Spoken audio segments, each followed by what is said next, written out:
Yeah, Wolf, I don't necessarily think I don't necessarily think that that's the case. Like I said, don't really want to come in here and I'm not going to bash Spencer Rattler. He's still a kid trying to do everything he can to get on the field and play and be in a better spot for. But I still think this kind of ends this, the quarterback confusion, quarterback controversy, if you will.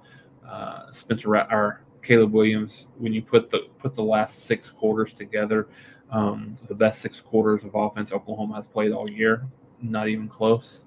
Even if you want to count that Western Carolina game, so for whatever reason, he clicks a little better with the wide receivers. Um, he's more liked in the locker room. Whatever it is, it's something that Oklahoma's going to go with, obviously. And you've got, I mean, and the good thing is you have him for the last half of this year and then 2 more years after that, guaranteed. So I think he's the guy. He's definitely the guy, and I think he brings a little bit of a mix of Baker and Kyler um, to the sidelines for Oklahoma. You've got a kid in Caleb Williams that hasn't played a lot still, but he has a lot of leadership abilities. He has a lot of moxie, and then from a leadership perspective, he reminds you a lot of Baker just in terms of what he does on the sidelines, pumping all the guys up, going to the special teams, going to the defense, doing a lot of extra things to show that he's that leader and kind of win over that locker room. And then some of the runs that you've seen him make, specifically that long 42-yard touchdown run that he had tonight, really had a lot of Kyler-esque in terms of the way he moves. So, he gives defenses a lot to look at and a lot to think about. And Gary Patterson had to come into this game knowing that Caleb Williams was going to start and play a lot. I think a lot of us knew that was going to happen. We would have been really kind of surprised if that didn't happen, and it did. So, so I don't think you can use the excuse that defenses weren't prepared for, and they're not sure what the blueprint's kind of been there for these other teams. They're going to run some of the same stuff that they ran with Kyler, but more. I think fundamentally they'll probably run. The offense will look much like it did with Jalen Hurts a couple of years ago. So, which is not bad at all. One of the I think the only knock that you could ever have on Jalen Hurts is that he fumbled the ball a little bit. So he played really, really well. He's a starting quarterback in the NFL for Philadelphia. So he's a really, really great player. But yeah, no, I think it's just a difference maker. And Spencer's going to find, he's going to find somewhere he'll finish out. Obviously, the rest of the season here in Norman, at least I would expect him to, and to continue to fight and be ready at any moment. Who knows?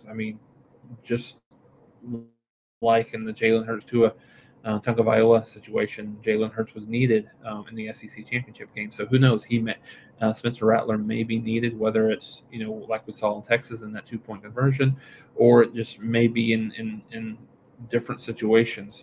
Hopefully, he gets to play next week in mop-up duty against Kansas. But yeah, I think he will.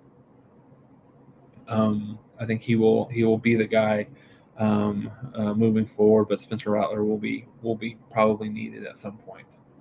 My man Monty, thanks for joining, brother.